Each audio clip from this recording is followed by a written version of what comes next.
So same as last time, we'll record the session and won't record the webcam. If you want to have a chat, you want to turn your webcam on, go nuts. Otherwise, leave it off. And yeah, we can go from there. So if you want to put questions into the chat box, so down the bottom, all you need to do is type it, and then I'll see it as we go. All right. So I'm going to take my webcam off while I talk to screen, and then if anyone's got a question, we'll turn it back on later. Okay, so today's topic is we're kicking off with what's the difference between financial coaching and the money management program. And there's loads of different ways that you guys can articulate this back to your clients, but I wanted to make sure that what we do is we really separate out the two things, financial coaching and money management, because it's not, look, it's two sides to the same coin, but you need to have an ability to differentiate between what the program's going to enable the client to get and then what the coaching is going to actually bring to the party. Because otherwise the problem you're going to have, if you put so much emphasis on just the program itself, you can devalue the coaching. You can also unintentionally link the coaching component to the money management itself. So let's talk about the two different components, and then I'm going to open it up to questions in a second. And as I said, chuck your chats into the chat box down the bottom along the way. So financial coaching, and I'll show you the analogies later and in a little bit around, personal training, and I'm sure most of you, has anybody used in the chat box, anybody used the sort of personal trainer analogy, with like a personal trainer for your money? Yeah, sweet. Okay, cool. There's a lot of that, especially us blokes. We tend to use the coaching type stuff a fair bit. At the end of the day, your job as a coach is to, I think, help your clients make smarter, more confident decisions around their money. So this little catchphrase we use in our advice business all the time. It's taken us probably about 6 years to get it to a point where we're really comfortable with, I suppose, a tagline. And the two words, if I was underlining that sentence, there'd be two words that I focus on. Three words that I'd focus on more than anything else. Smarter is one, and then the second one is more confident. So smarter comes from smarter as opposed to smart. So most of your clients, especially the younger ones, and in one of the later topics we're going to talk about, what demographic are you targeting, but I imagine most of you guys are going for X's and Y's for this. The younger ones think they're pretty good at money management anyway, or they think they're pretty cluey when it comes to making decisions around stuff. So your job is not to take them from no education around money to some education. It's about helping them improve and get better at it. So smarter is the key word there. Education comes from teaching them the process around how they have great money management, the three components: budgeting, banking, and reporting. I'm going to talk about that in a second. Not just what the three components are, but how they work and how they work best for them, because there's going to be sort of a default model, but then you're going to tilt it depending on what the clients look like, and we'll look at that in a second. More confident stems from once they have an absolute in-depth understanding of what's happening in their money world, what's coming in, what's going out, what it costs to live, what it costs for them to have a decent lifestyle, how much savings they have, and in different scenarios. So a lot of this is going to be used for clients saying, okay, so question to the group, is anybody think they're going to have clients that are going to want to use this type of money management stuff to help them answer for different scenarios, like how much can I afford to spend on a property or a renovation, or can we keep the house that we've got now and turn it into an investment property and still be able to afford to buy a new place, or can we we're going to try and start our family or expand our family. What happens if we go from 5 days down to 4 days, or can we afford to send the kids to private school or Catholic school or something like that? Is anyone getting those types of questions, and is anyone thinking that this program, this integrated coaching money management program, is going to help your clients do that. So I might throw that one straight off the top. I might throw that one too. And I'm just working out how to actually unmute everybody. All right, I'm going to unmute everyone.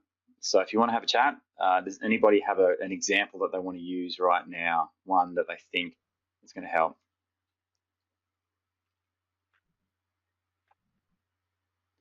I'll throw one in. It's just Craig here. How you going? Yep, good. I think a lot of clients.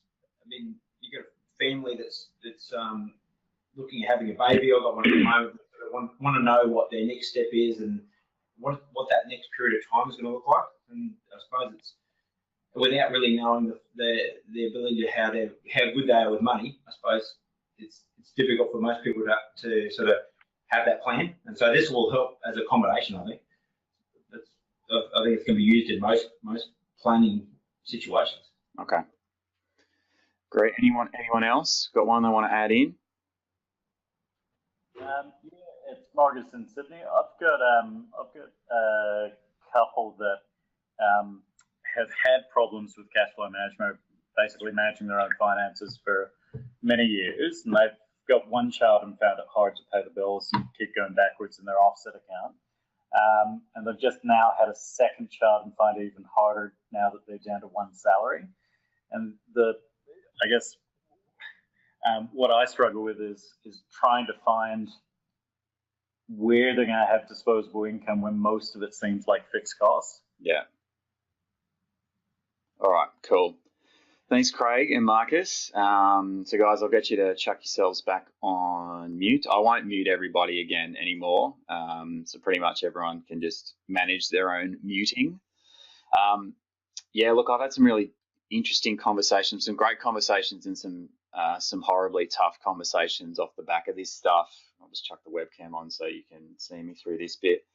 Over the last 8 years, scenarios exactly like you guys have just mentioned. So one in particular where the outcome of this, and I talk about more confident decisions, had clients who renovated their house. She chose to go from 5 days a week down to 3 days a week. And the reality was they were just going backwards. And she didn't want to go back to work 5 days a week because they were only having one child and she just wanted to spend more time with the child. Now, as a coach, your job is to try and help them reach a decision that is ultimately going to be beneficial for them, not wealth destructive, but what they're actually looking for, and I suppose the end outcome. We, off the back of the numbers that were there, we could unequivocally prove that they needed to make a change. They had to go back to 5 days a week, or they needed to sell the house, and we could prove that they were going to run out of money in 4 months. Which, if you need to sell your house, is a fairly short time frame. And in the end, they chose to sell their house. But if we hadn't have had that conversation with them, because the reality was they said, "Oh, we'll cut back on spending." We said, "Yeah, but you can only cut back so far. Like, there's going to become a minimum point of enjoyment where it sort of reaches a stage of what is the point." And so one of the things that I'll teach you guys over the duration of the course is how do you help them find that sweet spot that's I suppose skinny enough that they can do the things that they want to do, but at the end of the day, you can't make money appear out of anywhere. Appear out of nowhere. So your job is to give them, and this is where the smarter stuff comes from, show them what the numbers actually are. And this flows through to which system you use and how accurate you want to be with your breakup of your detail of your costs, both your expenses and your spending and everything that sits underneath that, with scenario testing and showing them what they look like in different worlds. But the more detail they have, the more information they have, that gives them the ability to make a more confident decision, which doesn't necessarily mean it's going to be a great decision that they have to make. Most of the time it will be, but your job is to do both of those things together. And then with family stuff, it's the same. it's just one of the things that they're just going to have to deal with, the reality of going from 5 days to 4 to 3, 1.5 incomes, or 2 incomes to 1.5, and then adding a second child in and everything that's associated with that. So I think this stuff can be provided by anybody, coaching, but I think I'm just going to leave the webcam on, guys. I think, because I'm just staring around the room like a lunatic, I think you're probably better suited if you're a financial advisor or a mortgage broker, and if you somehow got the ability to integrate all three, then you're far better set up than anybody else. Now, does anybody in the chat box fire at me? Does anybody not have access to either a financial advisor or a mortgage broker? I'm assuming everyone in the crew is either a financial advisor or a mortgage broker. Just hit me in the chat box with what you do, whether you're a financial advisor, mortgage broker, both. Charlie's got that special blend of both. Emily's both. Some are both. Some are fin planners. Okay, the planners that don't have, the planners that are in the room, have you guys got mortgage brokers on side? Has anybody not got one yet that they can work with? Michelle's got one. Sarah's got one. Okay, cool. This one's going to be your challenge. And, there's some mortgage brokers in the crew, so maybe you can work with them just yet. Johnny Mancera, okay, well, we'll sort that one out for you, mate. The more you can integrate this offer between your planner and your broker, the better it's going to be, and I'll show you why in a second. The teaching side of this, right? So one of the biggest things that comes out of this, and one of my coaches that I worked with ages ago, it used to make me laugh because he hated non-bank ATM fees, and he used to crack it at his clients every time they'd have $2.50 getting pinged for using a non-bank ATM. And he loved getting to the end of the month so he could highlight how much they were wasting on non-bank ATM fees. Each of us are going to have our own little bugbears when we see people wasting money. I've got clients still now that they're copping credit card interest because they're late on paying their credit card, even though we've tried to set up an automatic direct debit out of their bloody bills account for the last 12 months. Still don't do it. Does my head in. But at the end of the day, your job is to teach. You're not spending the money for them. So you've got to try and find this balance between teaching them how to do it the right way and telling them what to do. It's one that you're going to learn. Because if you do that, you're going to help them become the best financial version of themselves. And this whole sort of transformation from having no control over their money, not really knowing how to do it, to taking full control is what you're trying to achieve for them. And then they go up to a next level because by having a coach that they can add into it, they're going to get a hell of a lot better at it. So let's have a look at the 3 buckets because we've got 15 minutes left. And these are the 3 things. So I talk about when we're putting this together, the 3 cornerstones of financial coaching, and it's underpinned by a money management program, which is what the clients have. And there's 3 aspects to that: budgeting, banking, and reporting. And this is why the mortgage broking element is so critical, because your fintechs, your Moneysoft, MyProsperities, Xero, Cashmaster, Money Brilliance, they'll handle budgeting and they'll handle reporting. They're not going to touch the middle ground. And in my opinion, the banking is the most important by miles, because it's where the rubber meets the road. It's how they actually spend their dollars. I would argue our clients, if we could take the reporting stuff away, and if they use their banking structures the way they've been created, they're going to stick to their budget. So think of money management program, as I said in here, it's like an exercise program for your money. So try and find your analogy that works best for you. Try to not be like me and mix too many metaphors, but our clients seem to get this quite well. Again, we've got a lot of younger clients, average age is about 32, 33. So the whole sort of, you want to get fitter, you got to do exercise, works quite well. And so the money's the same thing. There's 3 aspects that we're going to do when you go to the gym. You're not just going to, like, if it's the guys I'm talking to, we're saying don't skip leg day. You got to do cardio. You're trying to get a balance. It's the same thing. There's 3 components that help you get a great money management program: your budget, your banking structure, and then your reporting. And each of them are going to play different levels or have different levels of importance depending on what stage the client's at. So let's have a look at the first one. You can't really ignore this one, guys. So this is the budgeting bit, and we're talking about setting targets for income, expenses, spending, and saving. Now you can use whichever language you want. You won't find us using language like discretionary income. Charlie and John have done my one-day workshop. They know if you use that language in front of me, you're going to get a verbal clip over the knuckles, rap over the knuckles. Clients don't talk about discretionary and non-discretionary. They use real language. So try and use real language when you're with them. You got to decide on whether you're going to rock the standard software sets of budgets or if you're going to tailor it to suit the business. And one of the next modules coming up is the whole budgeting piece. And in that, we're going to talk about what's the pros and cons of creating a standardized business-driven budget. Let's call it a house view that you use consistently with every single client versus going to something where it's client by client, where they can pick and choose how you structure your budgets versus using off-the-shelf stuff from the software. So hit me in the chat box now.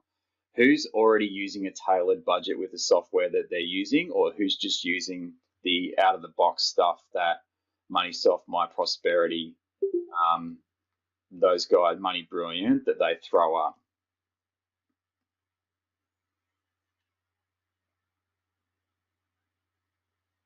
Claudia's not using any software. Craig's using out of the box. Not using anything yet. Out of the box. Yeah. Okay. There's a mix, not using any stuff yet. Righto. Cool. Good. So the guys that aren't using anything yet, it's easier to work with you because you've not been reprogrammed. Charlie's using the standard MoneySoft stuff. But all right. When we get to this, again, the technology is great, and I love that we've got the technology, but don't let them have a overly important influence in the way you construct your stuff. When we get to the budgeting module, which will come up really, really quickly, hopefully in the next 2 weeks, you're going to see that your whole budgeting process enables you to help your clients get off to a really good start by getting a good agreement between you're in charge of the categories and how things get allocated, and they're in charge of the dollars and how much they allocate to each spending category. And if you stay on your side and they stay on their side, i.e. you don't tell them what they can and can't spend money on, you just show them the outcomes of their choices, and they don't argue with the way things get categorized and I want to move this from this category to that category. By giving them a consistent approach, you're going to enable them to be delivered far more consistently at a lower cost point. Plus, you can start to add in things like client benchmarks, and we'll talk about that when we get to the budgeting module. The data is going to be historical if you're using things like MyProsperity and MoneySoft, and I think Money Brilliant as well. They'll automatically pull 3 months through. We're going to help you work out whether you go forwards with your budget setting exercise, i.e. ignore anything that's happened before your start date, or if you're going to use, say, 3 months or 6 months worth of retrospective data to create budgets. I can tell you what we do. We've done both. We used to go backwards to go forwards. Our view now is, is a complete and utter waste of time. Clients don't like being compared. Clients don't like being measured. Sorry, not clients. People don't like being measured to budgets that they've never signed up for because they're not behaving like they're in a budget mentality. Two, people forget what they've spent money on last week, let alone 2 weeks ago. So if you're using a system that you need to get clarification around transactions, and you're just not going to get you're not going to get every transaction picked up automatically. Imagine how you're going to go asking people for what an expense was 3 months ago. I'm not saying that it doesn't work, and I know that I'm sort of trying to remove my bias here, but we've done both. And we nearly killed our staff and our clients asking them to tell us what 3-month-old transaction data was.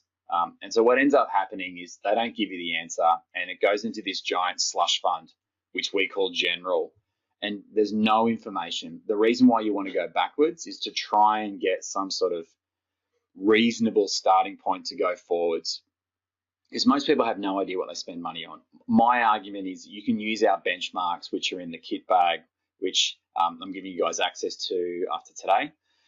You'll be able to use the benchmarks as another way of trying to set a reasonable starting budget. Into the next one, banking structure.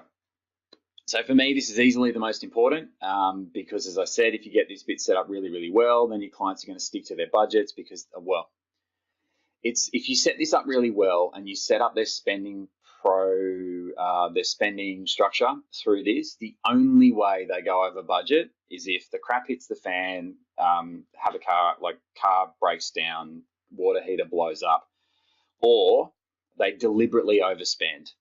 Because the problem with, I don't know, how many hit me in the chat box again, who thinks their clients have issues sticking to spending limits if they're using credit cards? Anyone got clients that just historically, or who thinks that managing credit card spending is not an issue at all? Let's have a look. Mostly, yeah. Most people will pay it off in time but don't know what they're spending. Yeah. So credit cards for us are sort of the devil in a way. Banks created these bloody things and now everyone spends on it, but you're right, no one has any idea what they're spending on. And even with the counter argument is, as soon as we add our reporting stuff in, I'll bring that up, you could have live feedback on what they're spending, but they're not going to know if they're going over their budget until the end of the month. And even then, they don't really know because of that cycle that it runs with the balance, not the closing balance, and the actual balance not being the same thing as what needs to get repaid. So when it comes to banking, you really want to get them into this habit of having spending accounts, storage accounts, and savings accounts, and then having deliberate spending in each of their spending buckets, and then choosing whether you want to use credit cards for actual spending. When we get to the banking module, again, it's going to be up in the next couple of weeks. You guys are going to see we have a default view where all of our clients we treat as what we call P-platers, which is credit cards are good for living expenses, but we don't use it for spending. Each of our clients gets their own separate bucket called a lifestyle account, and they typically have a Visa debit or MasterCard debit card with a PayWave link to that, and we force them to deliberately spend out of there. Over time, they might graduate up to a model where they use their credit card, but we sort of try and avoid credit card spending at all. And the reason why we do that is in 9 years nearly of doing this, the people who get the best results, and best results is defined as they hit the target that they set for themselves, are the ones that don't use credit cards for spending until they know that they're actually any good at it. So this is the sort of stuff where not just getting a mortgage broker to do the lending side, but getting a banking partner is going to be really critical. Because if you guys have struggled to set up different accounts at the bank and get a debit cards linked up to it with maybe different colored cards or nicknaming and then getting buttons linked to different accounts, if you can't do that and you can't implement it, you're going to struggle. So those of you that are mortgage brokers, you're sorted because you can do all of this, get your banking partners engaged early. Those of you that are partnering with mortgage brokers, we're not ready to get them fully on board yet, but it's time to start wording them up that this is going to be a big part of it, the banking side of the equation. And the trade-off for them is theoretically stickier clients. We just don't we don't lose clients out of the banking and lending space in this one. All right, last one, technology. Again, what are you going to report? When are you going to report it? How are you going to send it to them? Technology. So I'm coming to you guys live from the East Bentley office using my webcam. I've got my little Rode podcaster, which I just hit, but you guys can see that there. You don't need to invest as much tech. I've got a little light up here so that I don't look like I'm sitting in the dark. Marcus asked, do I have a list of banks that we're using for the banking portion? I will, mate. We're not going to share it in this one because we need to make sure we're doing it the right way. But yes, we do. And I'll open it up to you guys as a group to share your banks that work really well in this. But we'll definitely share with you the ones that we think can help. Reporting is about using the technology to its full capacity and not just relying on what it spits out. So really try and think your way through. If I was a client of mine, how would I want to get the information to me? So an example here is of how we've evolved this stuff over time. We used to just deliver all of our meetings face to face.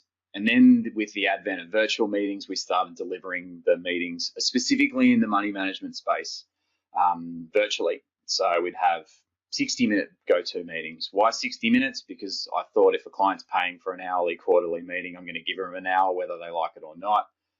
And then our clients started to say, yep, no, we're good, and we could get it done in half an hour.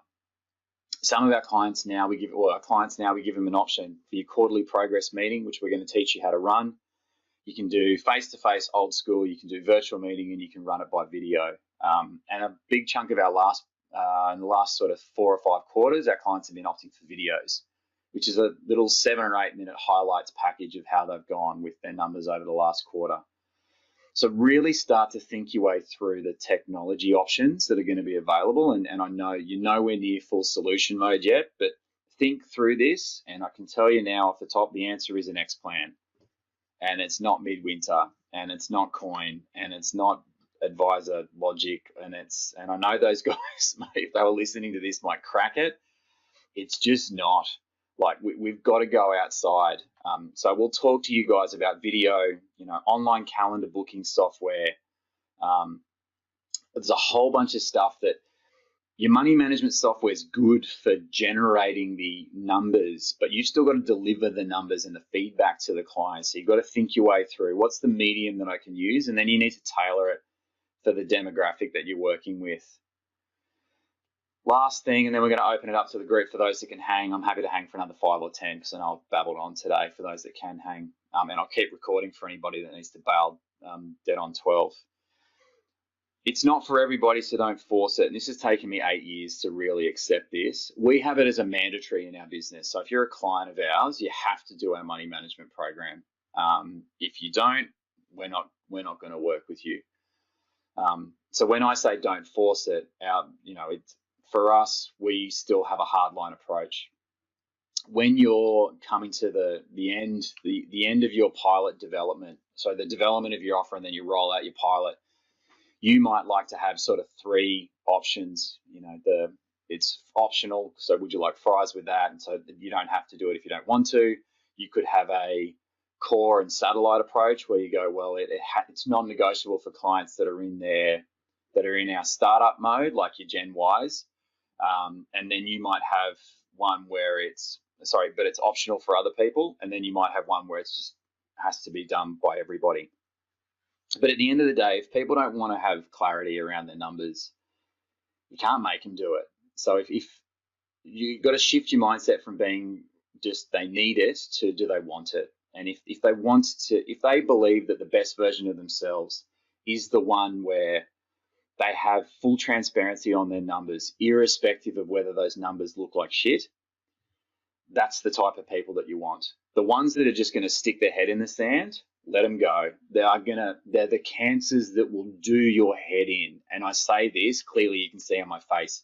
We lost one of them. One of them sacked us on Monday, and it was the best one, another one of the best days. Like, thank God, because they eat away at your soul. So be prepared to take a stance, believe in what you believe in on this, and then feel free to get rid of them. You don't need to be a mortgage broker or a financial advisor, but it absolutely helps. We used to outsource mortgage broking, and then we insourced it 12 months ago, and I wish we did it 7 years ago because it was the best thing that we ever did. So those of you that aren't mortgage brokers yet, and if you're getting bucket loads of referrals from these guys, that's fantastic. But if you're not, think about bringing it in-house, either yourself or through someone else. You're not going to become an expert at, I think something you'll become an expert at right away. What I mean by this is there's going to be so much information that you're probably going to feel like you're going to be good enough straight away, but you're just not. The reality is until you're in every scenario, you're not going to know it. So until you have a client that lies to you about having different accounts and hiding money off, you're not going to know how to deal with that. Until you get a client that has a gambling problem and is stealing money from their partner and hiding, you're not going to know how to deal with that. Until you have clients that are trying to get pregnant and there's information coming through where they're pregnant before their family do, and how do you deal with that? So there's loads of stuff that theoretically I'm going to make you guys absolutely ready to go, but you're not going to get to the stage where you know how to handle everything until you've actually done it.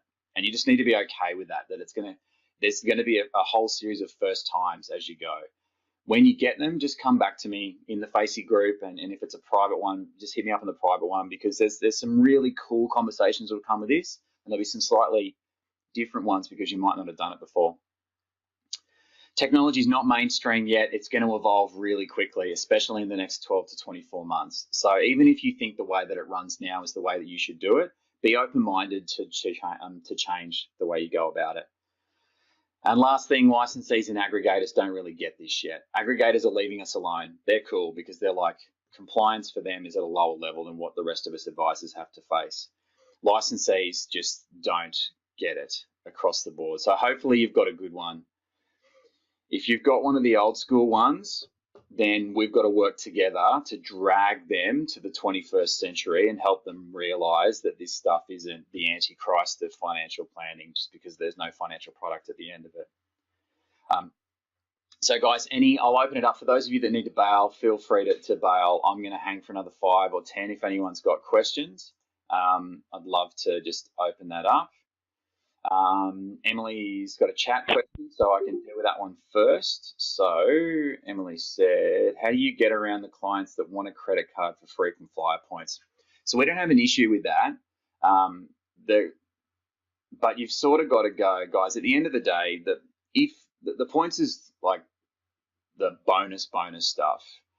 If you're going to overspend, then we can help you have a structure where by not overspending, you'll actually have more money to spend on flights than you would have gotten from the points that you get from overspending because you've just lost all the extra dollars. So it's about getting a balance between the two. We like to progress clients up so you can have living expenses getting paid off the credit card. So think things like education, health, housing, utilities, transport. Typically, they're not overspend categories. So using a credit card for that historically tends to not be an issue as long as they're paying the balance off in full. We'll tend to avoid entertainment, holidays, looking good and presents from credit card for an extended period of time until they prove they can do it. And then when they become ninjas, then they'll upgrade from a P plate to a full license, which means they can use a credit card for everything. So it's sort of a transition. Does that answer that question, Emily? Excellent. Claudia, does Synchron understand what you do? Synchron tends to leave you guys alone. So I've had conversations with one of the state managers, and they're thinking about getting more in depth in this, but I think they'll largely leave it in your camp. So I would put Synchron in the bucket of they're not really going to help you nail this. They're also not going to stop you at the same time compared to some of the other licensees, but they're probably not going to give you templates and structures and guidance. They'll probably say, have a crack at it and then show us what you send through, and then we'll let you know. But my experience with the other Synchron guys is they haven't had much pushback. Guys, any more questions? And you can come off mute if you want. So Grant, okay, so let's go. Let's answer Marcus first, and then I'll come back to Grant's one. So Grant's with Synchron, Marcus with Synchron, and they basically said they hadn't had anyone do it before. Look, you're going to get that across the board. There's more and more Synchron guys doing it, so their answer of no one doing it is garbage. It might be the BDM that you've spoken to. They're just not really well coordinated yet. They need to be. I can put you guys in touch with all the other Synchron guys that have done the workshop, and there's more. I reckon there'd be at least, off the top of my head, at least half a dozen that have already done it. So yeah, I would suggest that it might be time to go back to them. But yes, going through broking is an option if that's an easier way to do it. All right, Grant, let's deal with AMP. What has your experience been with AMP FV? I think you actually might be lucking out, mate. This might be the right time to go then. I know I've just had eyes on a AMP, let's call it set of guidelines around budgeting and cash flow. It's like normal AMP, so it's like 27 pages long, and it doesn't really provide a lot of clarity because there's no scenarios in there. But at least they've got one now, whereas 3 years ago when I was talking to them, they had nothing. And so their answer was, we don't know how to deal with it, but it's got to go into an SOA. I think there's ways in a way to get around it. Sorry, mate, go again. I was just saying I'm off mute now, so if you need to turn it conversationalist, then I'm free. Yeah, so I would say AMP, MLC, any of the big four plus or big five are historically always the last to get their heads around new stuff. So, but I have seen an AMP set of guidelines, which does provide more structure around what when things are and aren't statement of advice. I think there's a way to do it using basic deposit product stuff, but there's holes in their scenarios because it still talks about recommending a new product. I mean, my answer is, what if you're just talking to the clients about using the bank accounts that they've already got? Like, so what it needs is more scenario-driven guidelines as opposed to theoretical guidelines. So what I like to work when I'm working with licensees, I try to suggest, guys, these are the scenarios that people ask for. How do your guys deal with that? Example of, I just want to get a budget, and what's the best way to set my bank accounts up so I can stick to it? Or I don't have any accounts. Can you help me set up new ones? So going through those types of scenarios rather than just your client wants, you want to give your clients budgeting advice. That's helpful, but not really at the same time. So the answer is they're getting better because they're actually thinking about it and they've got a document. And the extended answer is they've still got a long way to go. But at least they're open to it now. So I would suggest now's the right time to be pushing as hard as you can back with as many scenarios as they start to play out. I have a client that looks like this, or I'm targeting clients that look like this, and these are the scenarios. And you're going to get the scenarios from us over the next sort of 2 to 3 weeks, where you'll start to get it. Really, it's around the banking side. The budgeting and the reporting stuff, there's no issues. The licensees basically crap themselves as soon as you want to start talking about banking products and offset accounts because they don't really understand how it works. I'm catching up with the cash flow and debt guy who manages everything for Queensland next week. So maybe offline, if we need to, we can catch up and get some scenarios that I can pitch to him and maybe get that ball rolling as well. Yeah, look, guys, what I might do for everyone, rather than just do individual stuff, I'm in the middle of upgrading a scenario kit where I'm going to be going to indirectly to ASIC to try and get a position on this because everyone's sort of all over the shop. I'm going to chuck that scenario matrix into the kit bag. And so each of you can use it with your licensees to go back and go, okay, these are the exact scenarios. Is a statement of advice required? If it is, how is it documented? And I think that'll be a good way to go about it. And then what I'll ask is all of us to share back into the group because we know what licensees are like. They operate under fear and greed. And so if somebody else's licensee starts moving leaps and bounds ahead of them, it's amazing how quick their very compliant-driven mindset changes to how we can do things. So I think we can all help each other bring them to a sort of consensus point on this. Guys, any more questions?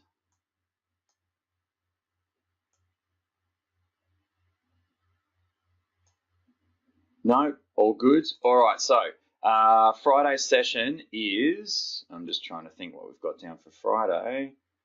Okay, the process. So what we're going to go through on Friday is the full process of the course structure. So hoping the first couple of modules will be live by Friday, which is fantastic. And then another couple of modules coming out in the next couple of weeks. I'm going to email all of you with the kit bag link today. So you're going to get that straight after this. So I'm going to give you the kit bank link plus the links to the 2 recorded webinar sessions. So Friday, we're going to go through the process from start to finish. So guys, have a great week. Good luck with everything. If you've got any questions, let me know. If anyone's going to be at the IFA stuff on Thursday, come over and say good day, or I'll try and find you. Otherwise, have a good one, and I'll see you all on Friday.